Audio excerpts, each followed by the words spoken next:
Pessoal, continuando então. Gente, então acabou a guerra.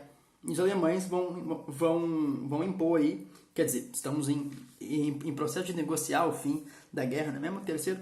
E com isso os alemães vão impor, que estão na guerra junto com os russos, vão impor aos russos um humilhante tratado de Brest-Litovsk, que os russos vão abrir mão da Lituânia, Estônia, Letônia, parte da Polônia, Finlândia e possessões turcas, ou seja, vai tirar território deles. Só que o Lenin vai falar, beleza. Por que, Duzinho? Porque ele vai falar, gente, ó, a gente precisa de paz.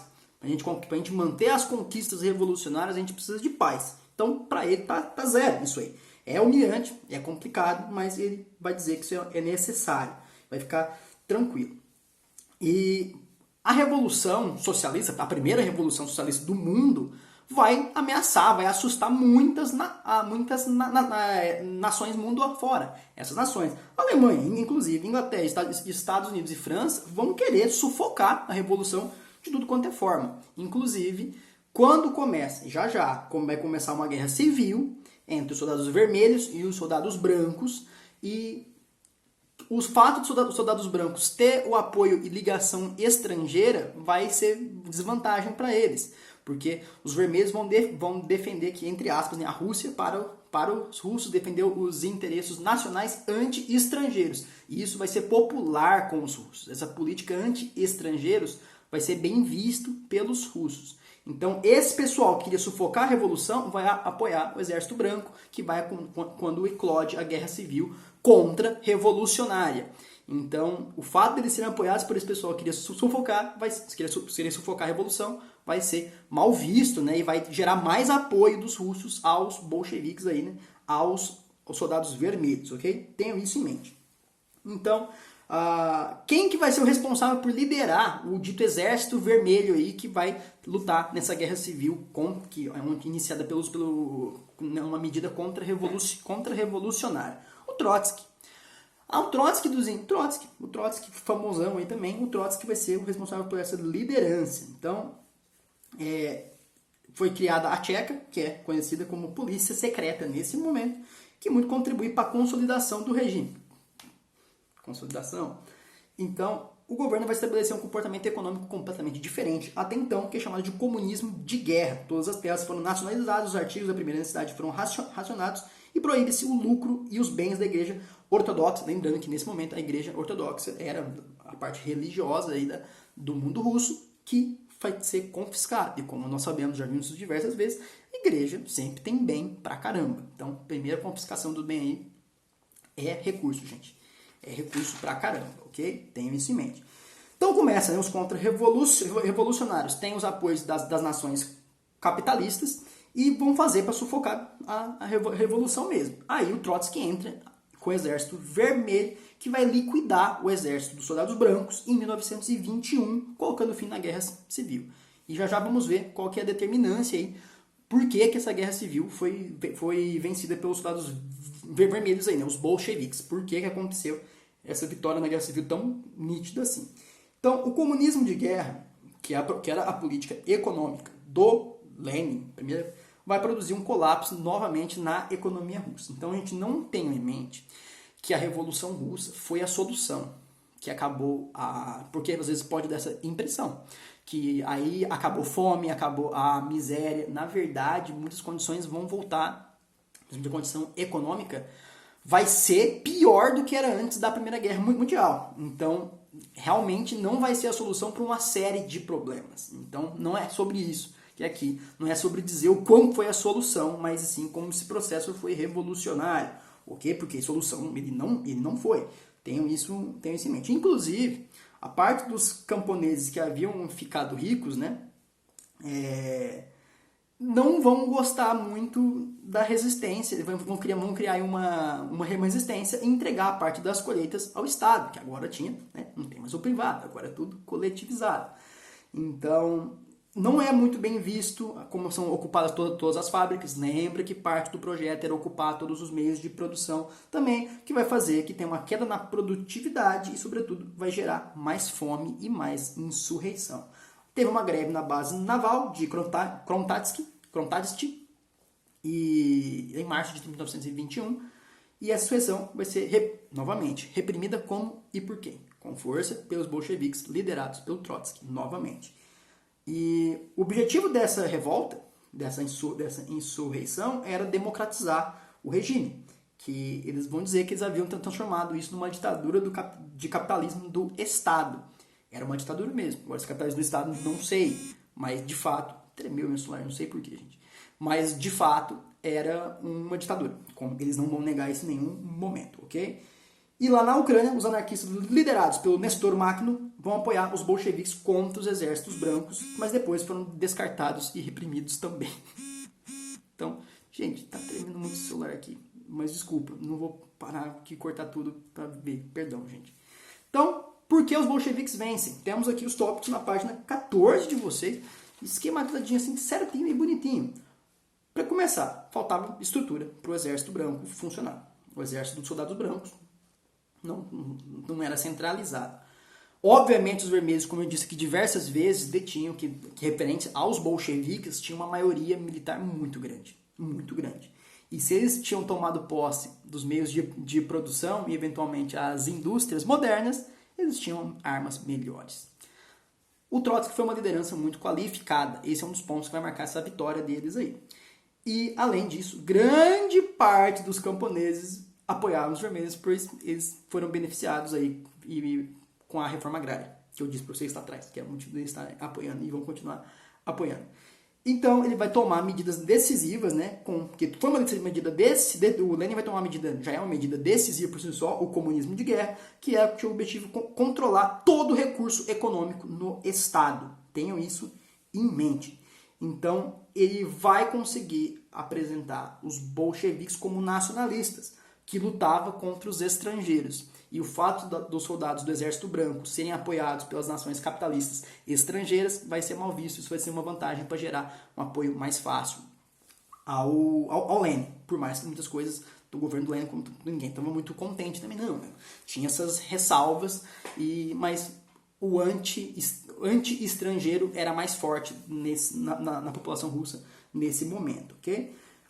Então, novamente, vamos trazer aqui a referência desse socialismo real, né, que é a teoria defendida pelo Karl Marx e pelo Friedrich Engels, que vão ter profetizado que as revoluções socialistas ocorreriam em países já avançados do Ocidente. Como eu já expliquei para vocês, Lenin fez a inversão disso aí, foi contra essa profetização, essa definição do conceito dos escritos de Marx. Né? A gente já viu que não foi.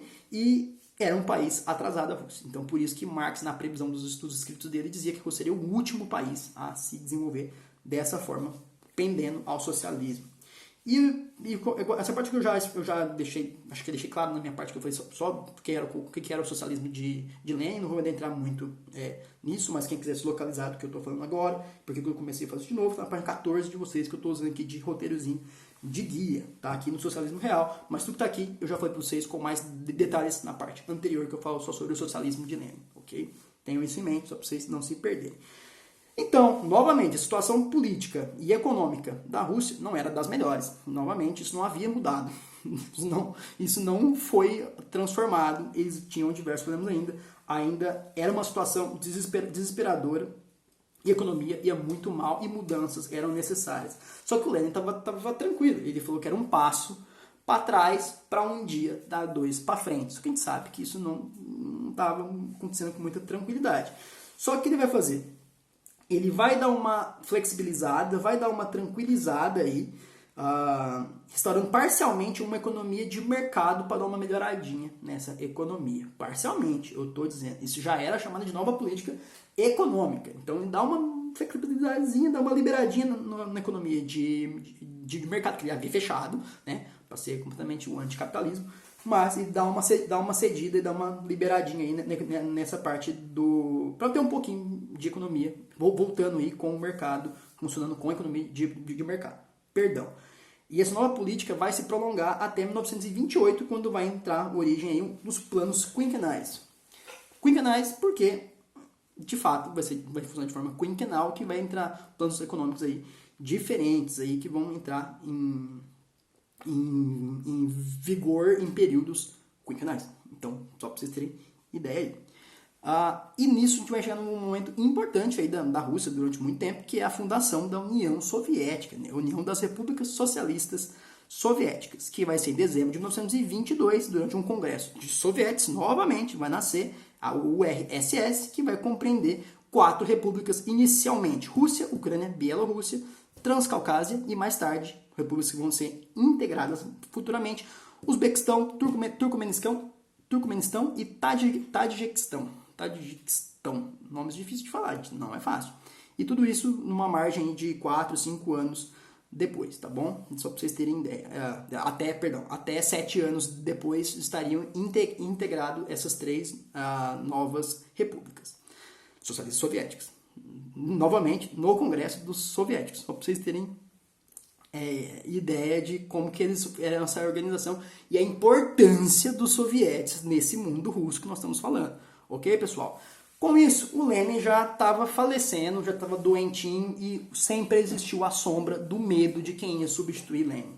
Quem vai assumir Lenin? Quem vai assumir o controle desse império revolucionário deixado pelo Lenin? E quando ele falece de fato, ele não havia escolhido um sucessor. Aí a parte das teorias. Muita gente diz que ele havia escolhido Trotsky, por estar mais alinhado com o que ele dizia. Muitos vão dizer que ele não escolheu ninguém, inclusive o Stalin. O Stalin vai dizer que nunca foi discutido com Lenin quem queria sucedê-lo. Tem inclusive boatos de ter uma carta que Lenin diz que realmente ele fala do Trotsky diretamente como possível sucessor, mas a moral da história é essa: com Lenin morto, quem estava no confronto para entrar aí? Trotsky e Stalin estavam para brigar pelo poder. Por que eles estavam brigando pelo poder? Gente, eles defendiam a necessidades diferentes para o futuro da Rússia. Eles tinham visões ideológicas. Novamente, se nós temos diferenciação do que é o pensamento leninista em relação ao marxismo, obviamente o Trotsky e Stalin vão ter análises diferentes da noção e da ideologia de Lenin. Então, para Trotsky, qual que era o objetivo? Tinha uma necessidade da Rússia estender a revolução a todos os países.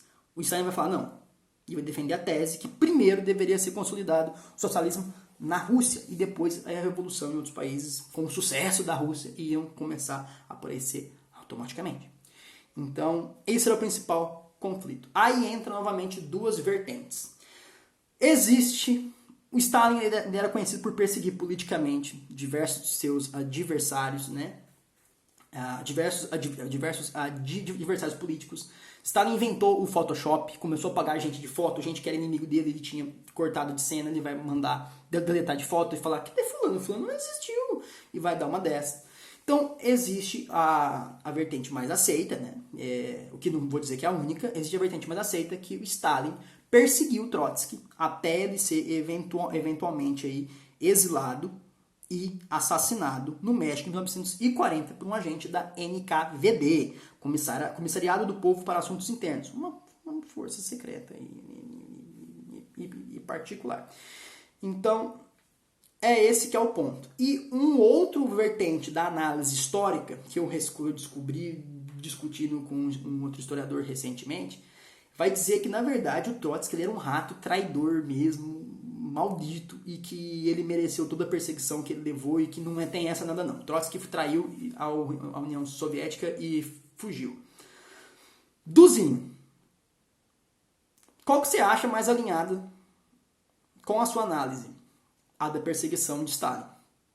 Que realmente Stalin realmente perseguiu Trotsky e não que o Trotsky necessariamente foi um traidor. Se ele foi um traidor ou não, eu não acho que anula o fato de ele ter sido perseguido politicamente. Porque o Stalin vai aos poucos, né, automaticamente, ele vai colocar da posição dele de forma muito inteligente, ele vai encher de apoiadores stalinistas o Congresso.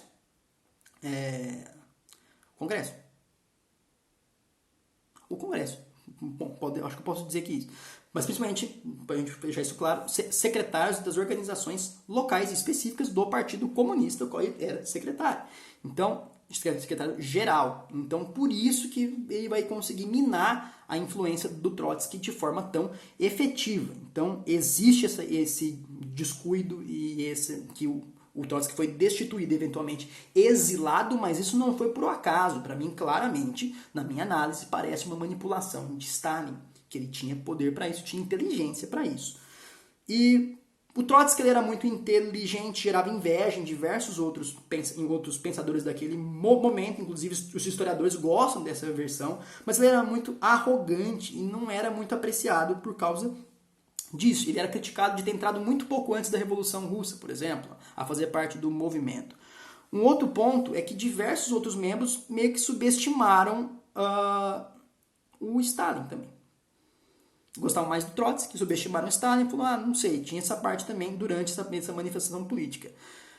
O Stalin, novamente, vou reforçar isso, ele encheu de apoiadores stalinistas ao seu redor. E num ponto determinante, que vai ser uma característica de Stalin determinante durante um bom tempo também, inclusive da era Stalin, é que o Stalin vai estar usando divergência, pondo um contra o outro, amigo contra amigo, inimigo contra inimigo, um contra o outro, e por fim ele fica contra todo mundo e tira todo mundo da jogada. Olha que lindo o que ele fez.